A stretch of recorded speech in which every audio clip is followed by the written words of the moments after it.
Hey guys, and welcome to another First Chapter Friday. I was excited about this one today. It is football season. I don't know if it's football season where you are too, but I knew I had never shared any football stories with you. So I've got several picked out, and I'm going to share one of them with you today. The first one I'm going to share with you, just the first chapter, is Kickoff. It's by Tiki and Ronde Barber, which were football players, professional football players some time ago. And I thought it might be fun just to kind of see what kind of book they would write for you. So, without further waiting, let's go ahead and get started. First Chapter Friday, Chapter 1, Kickoff. Hut, hut, go long, Tiki. Ronde Barber gripped the football with both hands. He dropped back 3 steps, just like Joe Theismann of the Redskins, his favorite pro quarterback. Ronde's fingers found the ball laces, and he cocked his arm back to make the pass. His identical twin, Tiki, sprinted down the sideline, fast as lightning. Tiki blew right past the defender, their best friend, Paco, who was big and strong, but not fast. No one was as fast as Tiki, it seemed. Ronde threw the ball, a perfect spiral, but it landed 10 feet short. Oh, man! Their teammate Jason threw both hands up in frustration. Why can't I be the quarterback? Like always. Your hands are too small to get a good grip on the ball. They are not. Ronde grabbed the football from Paco, who brought it back to the line of scrimmage, right in the middle of Muse Hill Drive, and spread his fingers over the laces.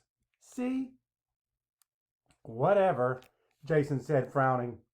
I'm still a better quarterback than you. Ronde had to admit it was true.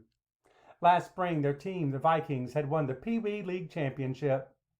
And even though everyone on the team had a chance to play lots of different positions, Jason had done most of the quarterbacking. All 3 boys were still proud of that championship. In fact, they were all wearing their bright purple Viking jerseys today. Jason had had his growth spurt while he was 12. Now, at 13, he was tall and skinny, with big hands that could grip a football like it was nothing. He could throw a perfect spiral 30, even 40 yards. Ronde and Tiki were still small for 12, but they'd get bigger sooner or later. At least, Ronde hoped so. They were identical twins, but their friends could tell them apart. Tiki was quieter and liked history. Ronde's favorite subject was math. But one thing was for sure, they both loved football. They lived for it. Car! Adam yelled, and they all retreated to the curb until it passed by. They didn't have to dodge cars too often. This block of Muse Hill Drive was an unpaved dead end, petering out into the driveway of a large empty lot. Once there had been an old mill there, but now it was just a crumbling chimney, surrounded by acres of weeds. Lately, though, there had been more traffic. People in suits came by every day to look at the empty lot. Whenever a car did come along, Adam was always the first to spot it. A tall kid with bad posture and thick glasses. He wasn't strong or fast or much of an athlete. His one claim to fame was that he could kick the ball a mile. Okay, 3rd down, Paco said, panting. Let's get this over with. Why, you tired? Tiki teased. Yeah, I'm tired. I'm tired of chasing after you. How come you're not out of breath? Tiki shrugged. Beats me. I like running. Oh, man, Paco said. Give it a rest. What's the matter? Tiki said, laughing. You not having fun? 49-7 is not fun, Paco said. Not when you're the 7. He's right, Adam said. It's no fair when you and Ronde are on the same team. Hey, man, Ronde said. We're all going to be on the same team from now on. Starting next week, we'll be part of the Hidden Valley Eagles. Next thing you know, it'll be high school, then college, and right up to the Redskins and the Super Bowl. Right, Tiki? No, man, not the Redskins, the Bears, Tiki corrected him. Walter Payton's the man. Tiki, Ronde, and Jason huddled up, while Chris, Paco, and Adam waited at the line of scrimmage. Okay, Ronde whispered to his teammates. I'll fake a handoff to Jason. Tiki, fake a screen, then go long again. I just went long, Tiki said, and you couldn't reach me. Let me be quarterback this play, Ronde, Jason pleaded. Give it up, dude, Ronde said. I'm the quarterback today. We drew for it. Remember? Just don't go long again, okay? Jason begged. All right, Ronde said, frowning. Fake to you, then hand off to Tiki.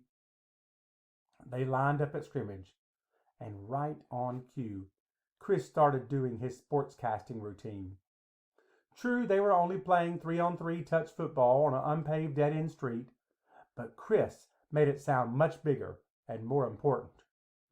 And the Bears line up. The quarterback takes the snap, hands off to... No, wait, it's a fake. And now he gives it to Peyton. Peyton cuts through the line. Uh-oh, Lawrence Taylor's after him, but Peyton somehow gets away. He's at the 20, the 10. Touchdown! Touchdown Bears! Walter Payton does it again. Yay! The way he got excited, you'd have thought Chris was on Tiki's team instead of Paco's. And it's 56-7 Bears. Oh, man. Can we call this game on the mercy rule? Paco begged. Let's choose up new teams. Nah, it's almost dinner time, Chris said. My mom wants me home early to eat because we're going out shopping tonight for school supplies. Ugh, now you're really depressing me, Paco said. Don't remind me about school till tomorrow. It's still summer. You mean it's still summer till tomorrow, Tiki said. Hey, Paco, how come you hate school so much? I don't hate it. I just like summer better. Ronde could tell there was much more to it than that. Paco looked, well, almost scared to go to junior high. Well, hey, Ronde said, we're all going to be on the Hidden Valley Eagles. That'll be cool, right? That'll be awesome, Tiki agreed, and the kids all high-fived. As they headed back to their houses for dinner, Ronde put his arm around his brother's shoulders. You and me, Tiki. We're going to be the stars of the team. Tiki grinned. I can't wait. Can you? Nope. I wonder how soon tryouts are going to be. The sun was setting. The giant neon star at the top of the Mill Mountain flickered on. Soon it would light up the night over Roanoke, Virginia. Ronde wondered if he and Tiki would someday be stars too. Stars in the NFL. Hey, you guys, wait up! It was Paco, jogging after him, breathing hard. His face was red and sweaty. Well, so what was that about before, Paco? Ronde asked. What was what about? You're so down on going back to school, man, Tiki said. Even if you want to, summer can't last forever. And hey, you get A's and B's and everything like we do. Everything except math, Paco corrected him. Besides, my brother James says the work in junior high is mad hard. Tiki laughed. Dude, you like homework, remember? You always do it right after school, before you play football or anything.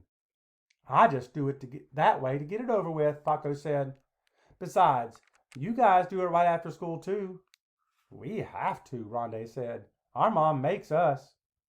Yeah, it's not because we want to. Tiki shook his head.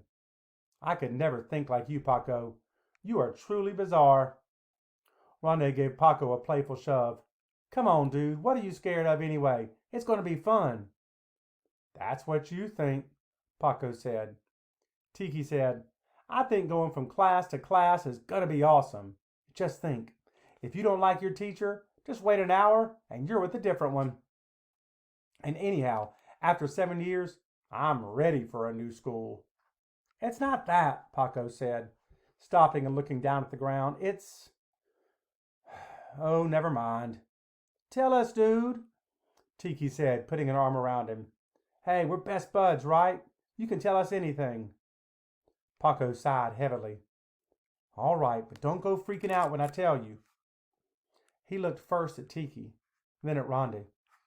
My brother James, you know, he's starting high school. but he went to Hidden Valley till last year. And he told me they have this day. It's supposed to be the second day of school. That's this Thursday. It's called Beat the Seventh Graders Day. And on that day, guess what happens? All the ninth graders hunt down the new kids and pound them. What? Both Barber boys said at once. That's just crazy talk, Tiki said, snorting. Yeah, James is just goofing on you, Ronde agreed. He and Tiki nodded at each other, but Ronde could tell that Tiki was just a little scared. In fact, Ronde had to admit he was a little worried himself, even though it was probably all just a load of baloney. James said the year he was a seventh grader, 2 kids wound up in the hospital, and 3 got black eyes and bloody noses. Did he get one? Tiki asked. James? No, man, Paco said. You know my brother. He's like 6'3", 220. He was big back then, too. They don't pick on the big kids. Then what are you worried about? Ronde said. Man, I'm not that big, Paco said. You should see some of those kids in junior high. The guys on the football team, if they ever tackle you, it'll break your bones. They'd reached Paco's corner. I'll see you dudes at school tomorrow, huh? He said. But maybe you'd both better play hooky on Thursday. You know why. The Barber boys ran the whole rest of the way up Muse Hill Drive to their home, tossing the football back and forth between them. They pretended they were on the field, dodging invisible defenders. It kept them from thinking about Beat the Seventh Graders Day. Ronde could smell his mother's cooking as soon as they reached the corner. Macaroni and cheese, Tiki said, grinning. Tiki and Ronde's mom was a great cook. She was lots of fun, too. Even though she had to work long hours at the local Girl Scout Council office, where she was a secretary. On top of it all, she could throw a mean football. But most important, Ronde and Tiki knew they could always count on her to be there for them.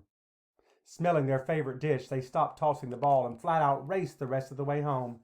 They banged the screen door open so hard it sounded like an explosion. Whoa, their mother yelled, so surprised that she dropped her spatula. You boys need to slow down. You could scare somebody to death.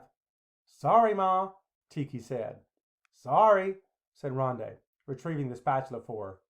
Now please take off those muddy shoes and get cleaned up for dinner, she said. We're having mac and cheese.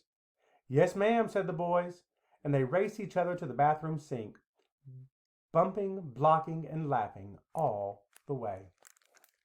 I'm going to stop right there. Kickoff by the Barbers. I hope you enjoy it. Give it a try if you're looking for a good football book. Y'all have a thank you for reading with me today.